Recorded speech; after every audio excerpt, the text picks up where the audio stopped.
नमस्कार दोस्तों, स्वागत है आप सबका आपके अपने यूट्यूब चैनल रुद्र हिंदी गुरु में। बच्चों, आज हम पढ़ेंगे पाठ मियाँ नसरुद्दीन, जिसके लेखिका हैं कृष्णा सोबती, जो कि आपकी कक्षा 11 से संबंधित है। बच्चों, वीडियो को पूरा देखें और अगर आपने चैनल सब्सक्राइब नहीं किया है, चैनल को सब्सक्राइब करें, लाइक करें, शेयर करें, कमेंट करें।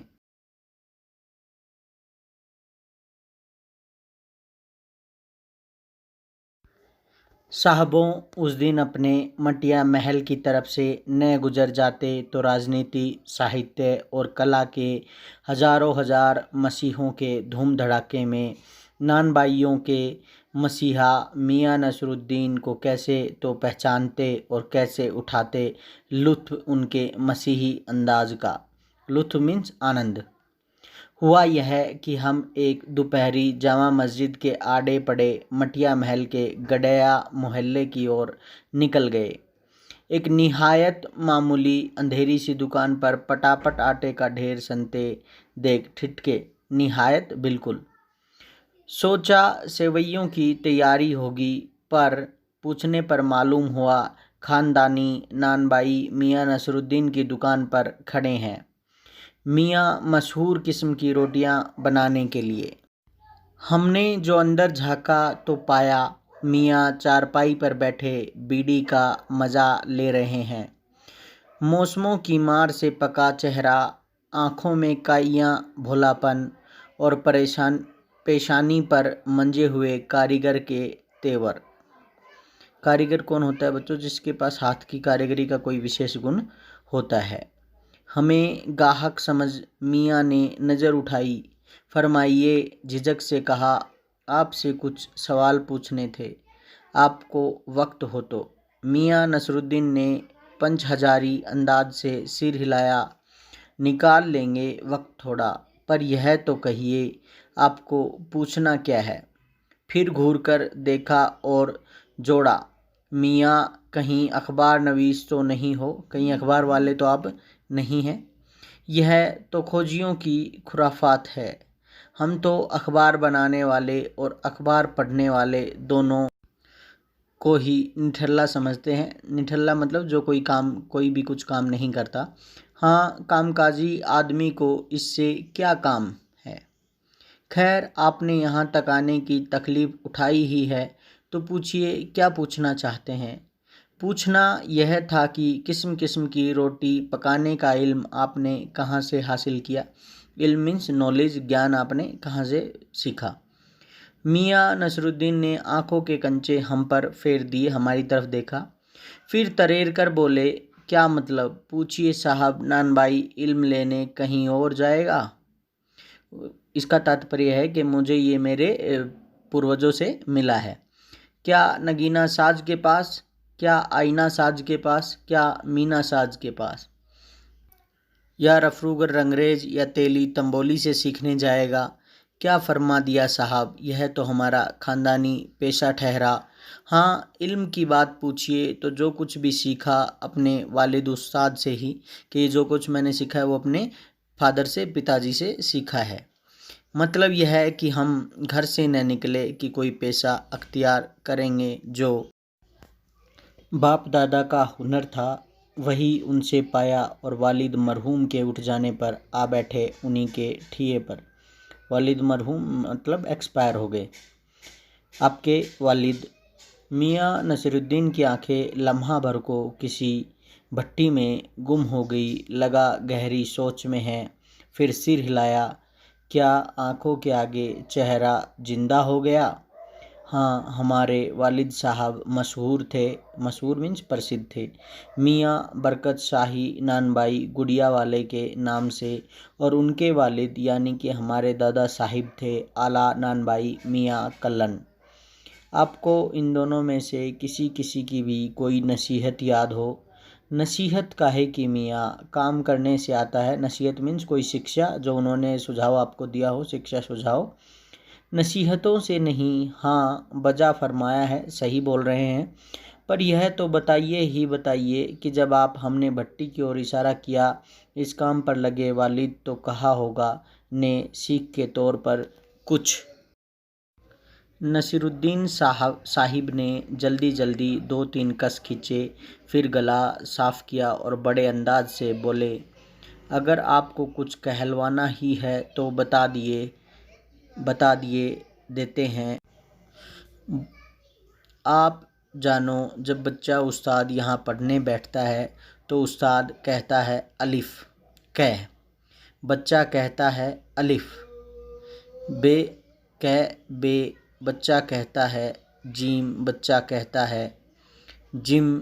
इस बीच उस्ताद जोर का एक हाथ सिर पर धरता है और शागिर्द चुपचाप परवान करता है। शागिर्द मीन्स जो छात्र होता है। समझे साहिब, एक तो पढ़ाई ऐसी और दूसरी बात बीच में छोड़ सामने से गुजरते मीर साहिब आवाज़ दे डाली, कहो भाई मीर साहिब, सुबह ने आना हुआ पर क्यों? मीर साहिब ने सिर हिलाया, मियाँ अभी लौट के आते हैं तो बतावेंगे। आप दूसरी पढ़ाई की बात कुछ कह रहे थे ना? इस बार मियाँ नसीरुद्दीन ने यूँ सिर हिलाया कि सुकरात हो। हाँ, एक दूसरी पढ़ाई भी होती है। सुनिए, अगर बच्चे को भेजा मदरसे तो बच्चा न कच्ची में बैठा और जा बैठा तीसरी में। हम यह पूछेंगे कि उन 3 जमातों का क्या हुआ उन 3 क्लासों का। अपना ख्याल था कि मियाँ नसीरुद्दीन नानबाई अपनी बात का निचोड़ भी निकालेंगे, पर वह हम ही पर दागते रहे। आप बताइए 3 जमातों का क्या हुआ? क्या? खिलखिला के हंस दिए। मतलब मेरा क्या साफ न था? लो साहिबो, अभी साफ हुआ जाता है।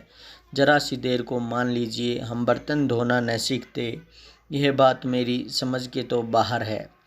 इस बार शाही नानबाई मियाँ कल्लन पोते अपने बचे खचे दांतों से हम पट्टी बनाना न सीखते, भट्टी को आँच देना न सीखते तो क्या हम सीधे सीधे नानबाई का हुनर सीख जाते? मियाँ नसीरुद्दीन हमारी ओर कुछ ऐसे देखा किए कि उन्हें हमसे जवाब पाना हो। फिर बड़े ही मजे अंदाज में कहा, कहने का मतलब साहिब यह है कि तालीम की तालीम भी बड़ी चीज़ होती है।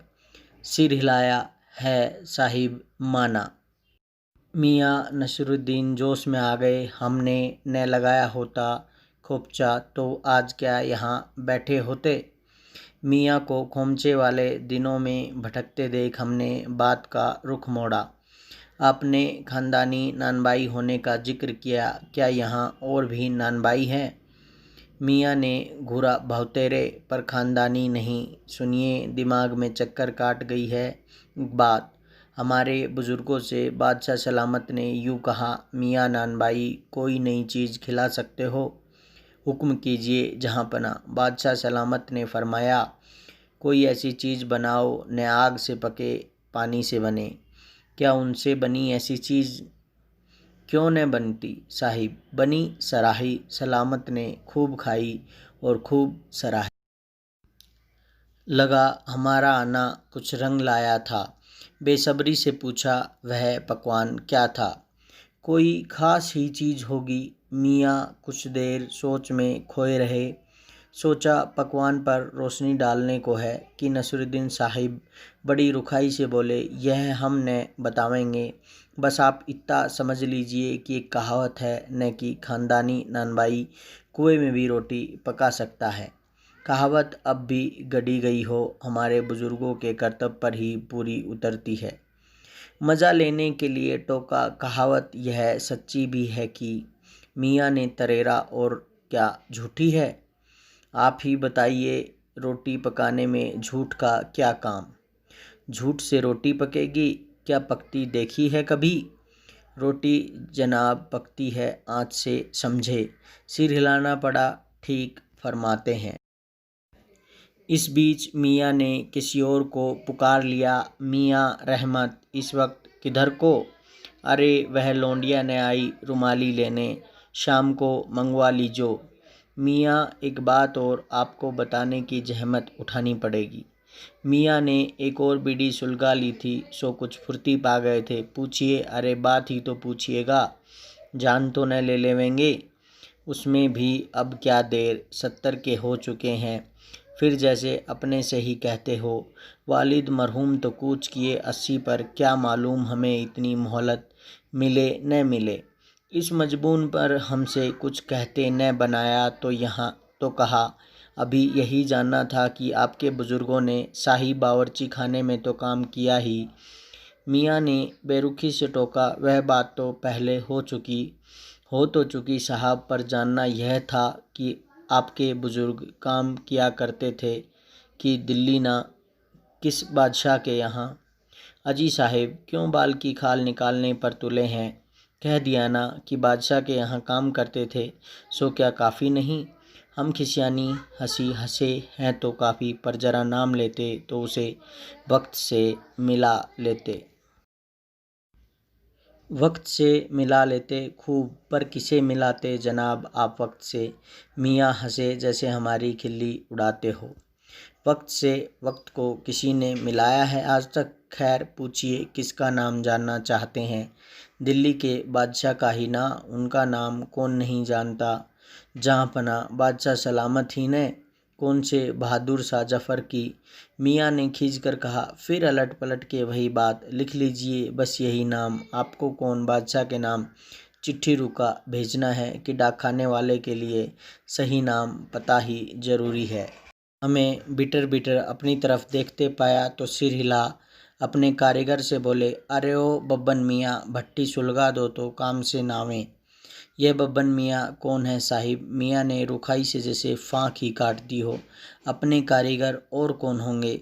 मन में आया पूछ लें, आपके बेटे बेटियां हैं, पर मियाँ नसरुद्दीन के चेहरे पर किसी दबे हुए अंधड़ के आसार देख यह मजबून न छेड़ने का फैसला किया। मजबून मीन्स इस बारे में नहीं पूछा, ये विषय इतना ही कहा, ये कारीगर लोग आपकी शागिर्दी करते हैं। खाली शागिर्दी ही नहीं साहिब, गिन के मजूरी देता हूँ। 2 रुपये मन आटे की मजूरी, 4 रुपये मन मैदे की मजूरी। हाँ, ज़्यादातर भट्टी पर कौन सी रोटियाँ पका करती हैं?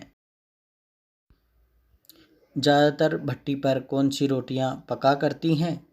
मियाँ को अब तक इस मजमून में कोई दिलचस्पी बाकी न रही थी। फिर भी हमसे छुटकारा पाने को बोलो। बाकर खानी, शीरमाल, ताफ्तान, बेसनी, खमीरी, रूपाली, गाँव, दीदा, गाजेबान, तुनकी। फिर तेवर चढ़ा हमें घूर कर कहा, तनकी पापड़ से ज़्यादा महीन होती है, महीन। हाँ, किसी दिन खिलाएंगे आपको। एकाएक मियाँ की आंखों के आगे कुछ कौंध गया। एक लंबी सांस भरी और किसी गुमशुदा याद को ताज़ा करने को कहा। उतर गए वे ज़माने और गए वे कदरदान जो पकाने खाने की कद्र करना जानते थे। मियाँ अब क्या रखा है, निकाली तंदूर से निकली और हजम।